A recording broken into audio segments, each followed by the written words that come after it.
I was at his house and I was flipping through a TV and I saw an image and I was like, oh. I was like, okay, so maybe you're sure. And then I saw lotion and I'll stop right there. Yeah. I'll stop right there. So I We was need to like, say I no think, more. yeah, say no more. Say less, say less.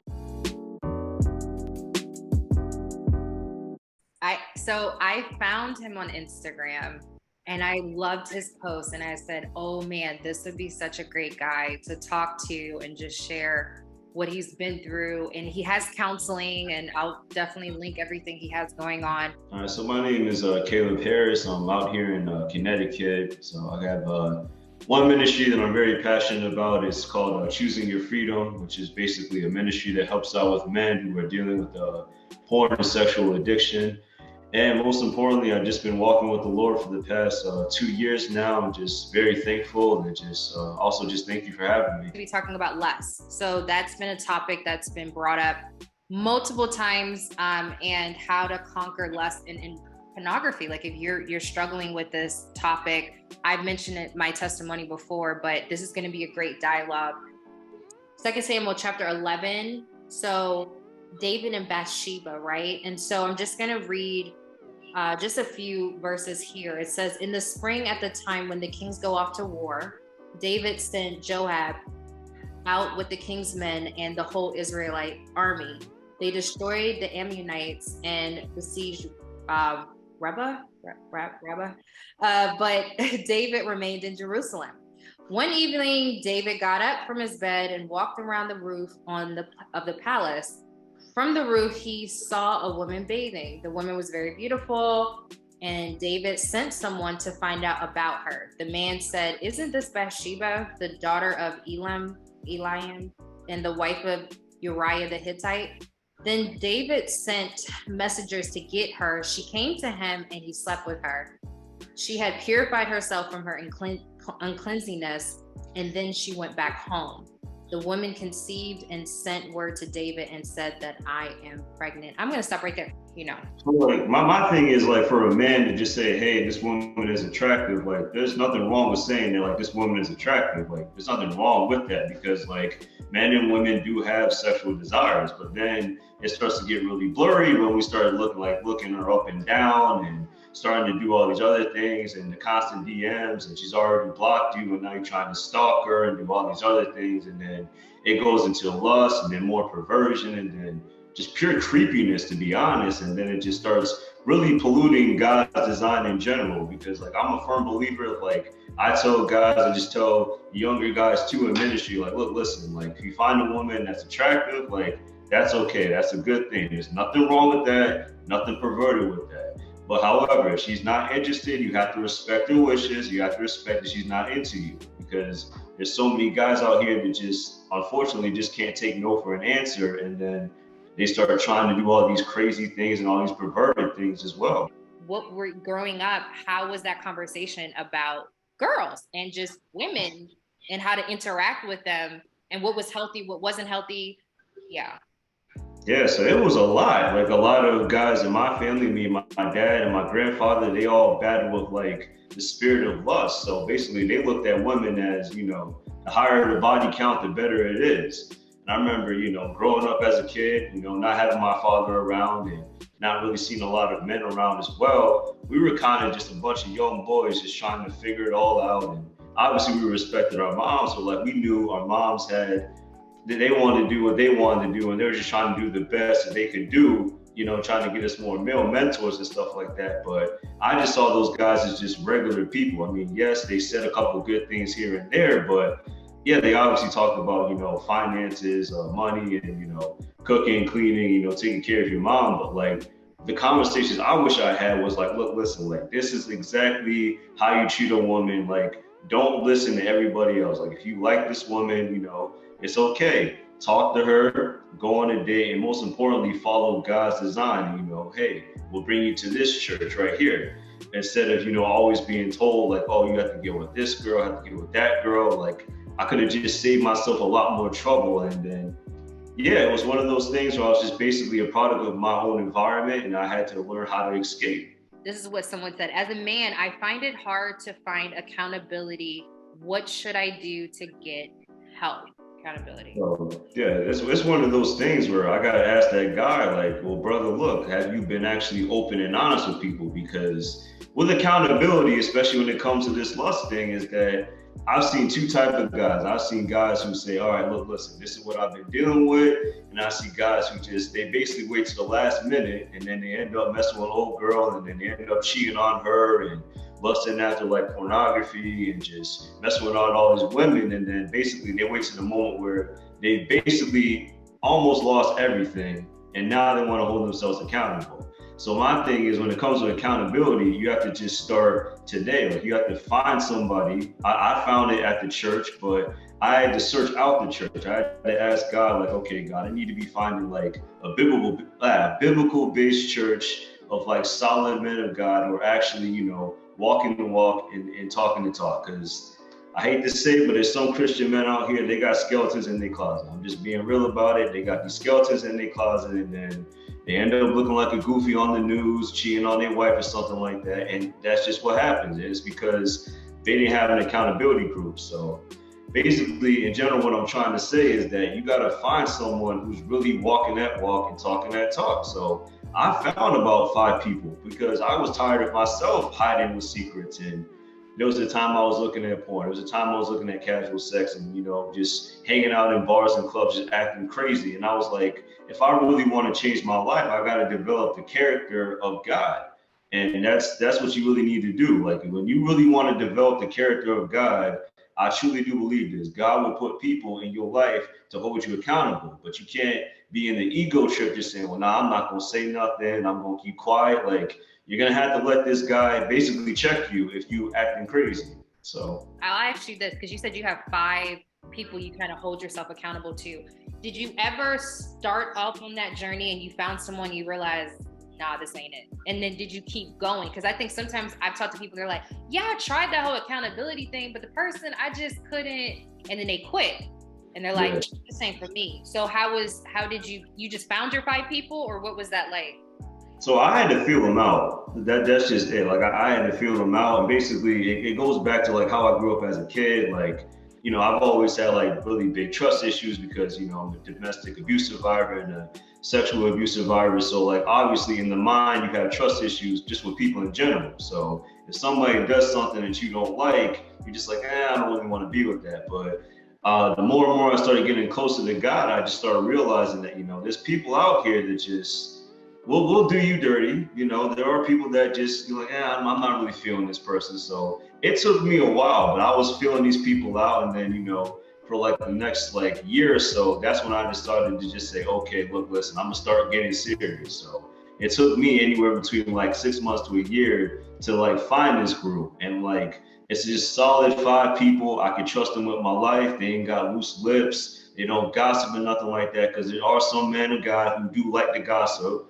And I don't get down like that at all. Like, if I tell you something, it stays between us. Don't nobody else need to know. But yeah, like I would say, if you found somebody, it didn't work out, try again. How transparent does the accountability get over time? Does it slowly get to that level where you're completely transparent, or did it start from the jump? Like, you just told them everything that you've done or you struggle with?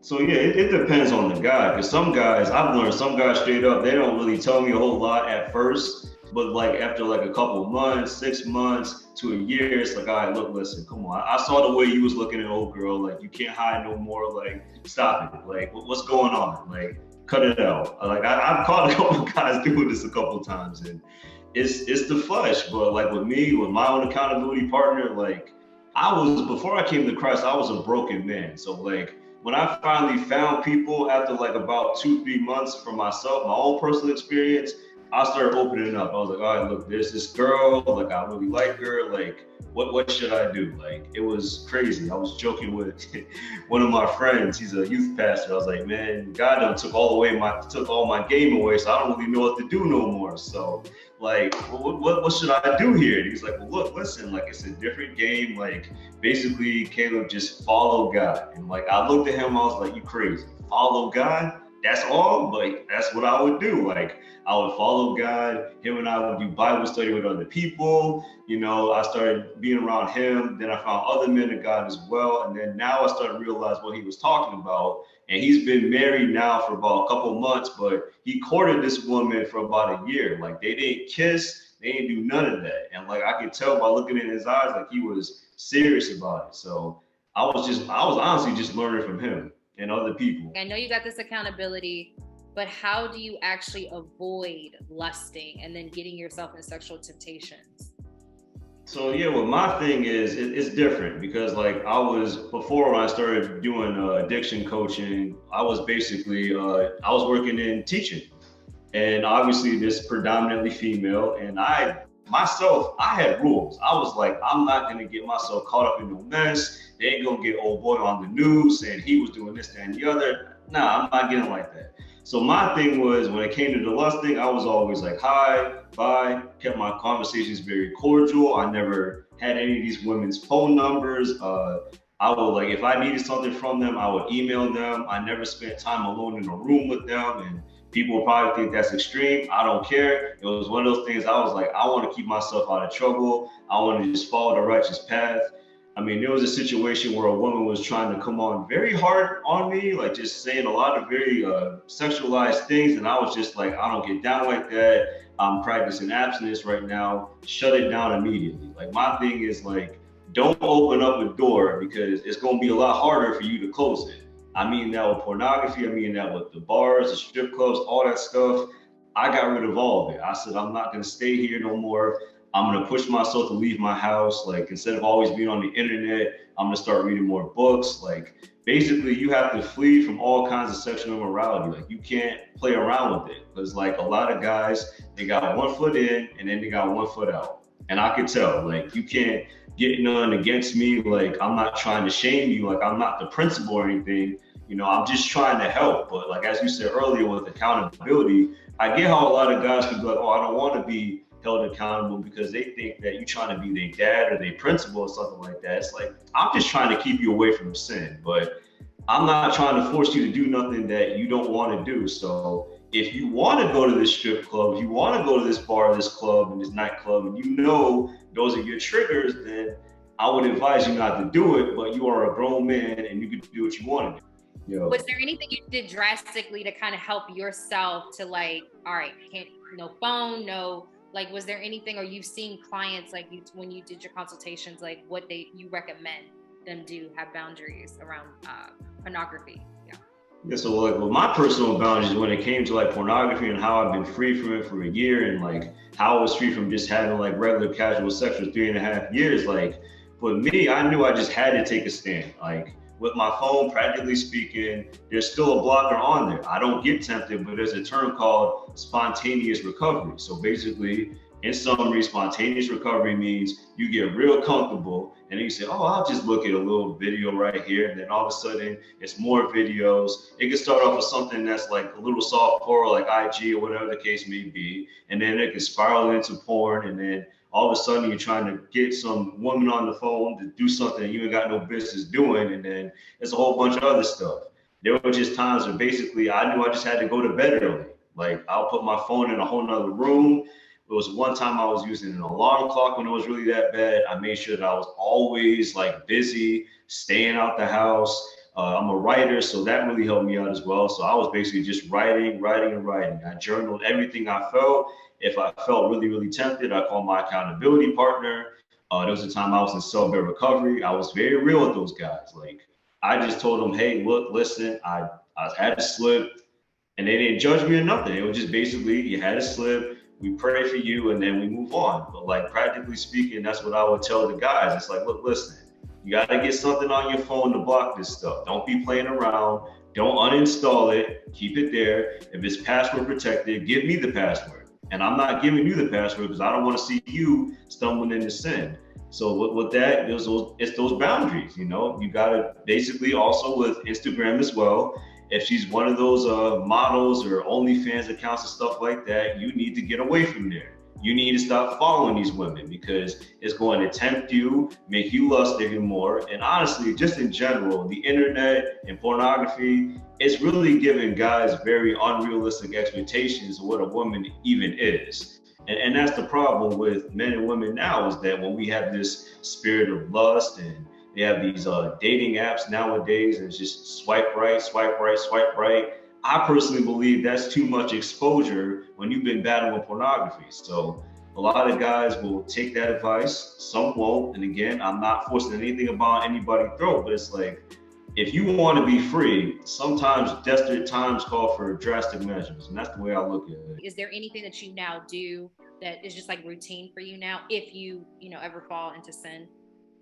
Honestly, just for me, even when it comes to any kind of sin like that, I already know I don't stay up too late. If it's something that's happening in the middle of the day, it's like I'll just go out for a walk, leave my phone at my house. That's honestly the things that I do. And most importantly, I pray to God. I just say, God, help me. I'm not trying to fall into this temptation no more, because honestly, it's about having that relationship with God. And that's something that I tell the fellas. I'm like, fellas, look, Jesus got to be like your best friend. So if you can't tell me anything, then how do you think it hurts that you hiding secrets from Jesus too? And you really can't hide anything from the Lord anyway, because he sees everything that you're doing. So it's like you might as well just tell him. So I already know if I'm feeling tempted, I'll go to prayer, I'll leave my house. Automatically, I don't spend too much time in the house anyway, because that's when all my temptation was coming from. It was always coming from being alone. I'm feeling bored, I'm feeling stressed, I'm feeling aggravated.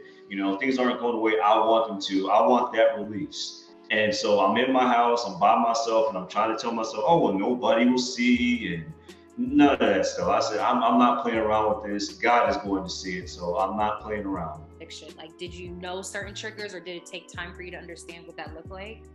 So for me, I knew my triggers is always just, the R&B music. R&B music is very, very sexualized. Like, my father was a big fan of Ready for the World, and like they're a very sexualized band. Like I'm not even gonna repeat their lyrics, so I'm not even gonna get down like that. But my dad, as I told you before, my dad was freak ball. Thank God he finally stopped, and by the grace of God, he's a married man with one woman, and he's stepdaddy to the two daughters. But I think it was a generational curse. It was from the grandfather. He was going around here, he's had like 10, 12 children. My dad was a part of that. Even my dad said it, like, your granddaddy was a hoe, boy, because he's Southern. So yeah, it's something that was there. And honestly, it was the nightclubs, because I was in these nightclubs in college time, and I was a big drinker. I haven't had a drink in 4 years. So even that, it's the drinking. It can entice something. And also, I used to be a filmmaker before I started to be like an educator, a writer, and a coach. So I'm watching all these films, and I'm trying to be this character that I see right here. And I'm trying to write these kind of scripts that's basically based upon what my flesh wants, is, these desires. And basically, I was worshiping the world, and the scripture already says, what does a man profit if he tries to gain the whole world but loses his soul? And there was a part of my life where I was literally losing my soul in these films. And most of these films now are just nothing more than just misogyny, and it's just a bunch of films that's just trying to get guys to basically get with women. They just want to use women for all these kind of things, and that's all they really care about, because all they really care about is just money, cars, clothes, and women, and that's what society tries to teach people. So for me, it was like, look, listen, I gotta stop drinking. I gotta stop watching movies. There's some films I do watch, but it's like if there's a sex scene, I close my eyes or I just fast forward it. And even that, I'm like, I don't even think I want to watch this film anymore. And there's certain movies that, I stopped watching completely. Certain music, I don't listen to no more. Certain people, I don't even hang out with no more, because I know what type of time they on, and they just doing too much. So that's what I did. I understood my triggers were just basically following the world. Dating someone, how do I not lust after my girlfriend? How do I not lust after this person that I'm in a relationship with? Do you have any advice about that? So I definitely got to give a disclaimer. I'm a single man of God out here, but I've been following my brother in Christ. I've been following, a couple people on YouTube and things like that who are just very solid people. And this is one guy that I was following named Jeremiah Chase, who's from Sex Can Wait a While. So he basically just said, look, listen, I don't spend a lot of time alone with my girlfriend. It seems like they don't hold hands, and sometimes they hug, sometimes they don't hug. They didn't have their first kiss until they got married. You know, they kept a distance from one another. They basically, when it came to being alone, they weren't alone all the time. It seems like they went on dates, obviously, to like the movies or, you know, to the park or whatever the case may be. But it seemed to me, for what I'm getting and what I've gathered from personal observation, it's best to basically just sit down, talk to one another, be open and honest with one another, and don't lie to one another. Tell each other your triggers, your temptations, and then both of y'all got to sit down and y'all got to work on it. Like, you shouldn't be, I don't believe you should be going around here trying to make out with somebody, because let's be honest, you make out with somebody, it turns into something more. I believe that, you know, if you really struggle with this issue, like I have, I plan on not really going around here trying to kiss random women. I plan on just kissing a woman when I get married. And as far as just being with women in general, if I'm dating a woman, I believe that, you know, we're going to have to keep a distance. She can't come to my place late at night. I don't need to be spending no time late at night with her. I don't even need to be on the phone late at night with her, because the way my brain works, it wants to start going left. And I don't want it to go left and say something stupid and ruin something, because I'm over here thinking with my lower half acting crazy. So basically, we need to be in constant communication, and we need to be asking ourselves every single day, like, is this what God wants us to be doing? The other question was, should a Christian date someone who's struggling with porn?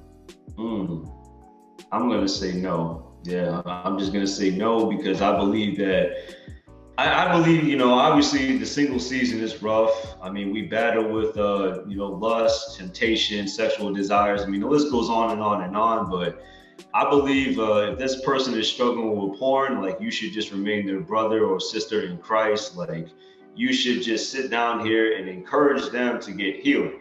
Like, that's what they need right now, because with this addiction, like, it could be, you know, an early exposure from 8 years old. I mean, with me, I'll just tell my story right now. I was exposed to it when I was like 12. I was already, you know, distorted in the mind because I was sexually abused at 9. So 3 years come by, my dad's got these tapes around, I'm looking at them, and I was just hooked on it. And then all of a sudden I started engaging in what they say in the community, the porn masturbation orgasm cycle at 19. And then it took me years just to get away from that. I finally quit at 28, and I'm 29 now. So I know what it's like. And all my relationships, everything that I was trying to pursue was all because of them doggone dirty tapes that I was watching.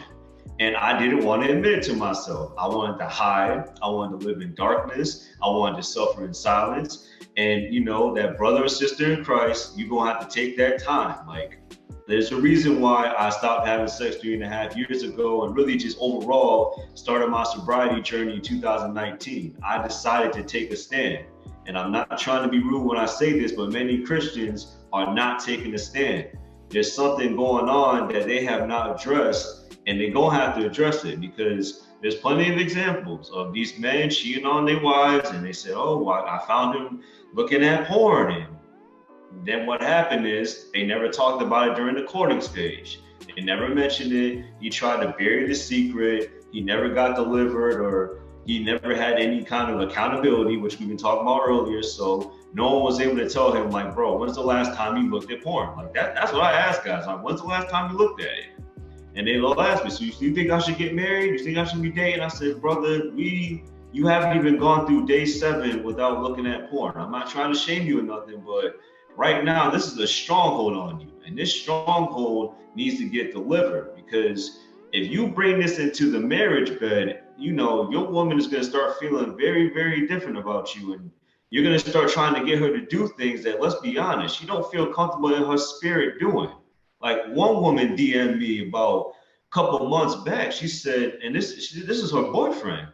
And I don't know if she was a believer or not, but she said, yeah, I couldn't take it anymore. He was hiding all these secrets, and I kept on giving him chance after chance after chance. And I said, look, listen, we're done. I don't want that to happen to anybody, but there's consequences. And that's what I'll say. What's that first session like? Are you just trying to figure out who they are, what they're struggling with? Like, what does that look like? So for me, the first session is always just trying to figure out, like, how do we get here? You know, And my firm belief is there's a past, there's a present, and then there's a future. So in this past, you must have been struggling with pornography.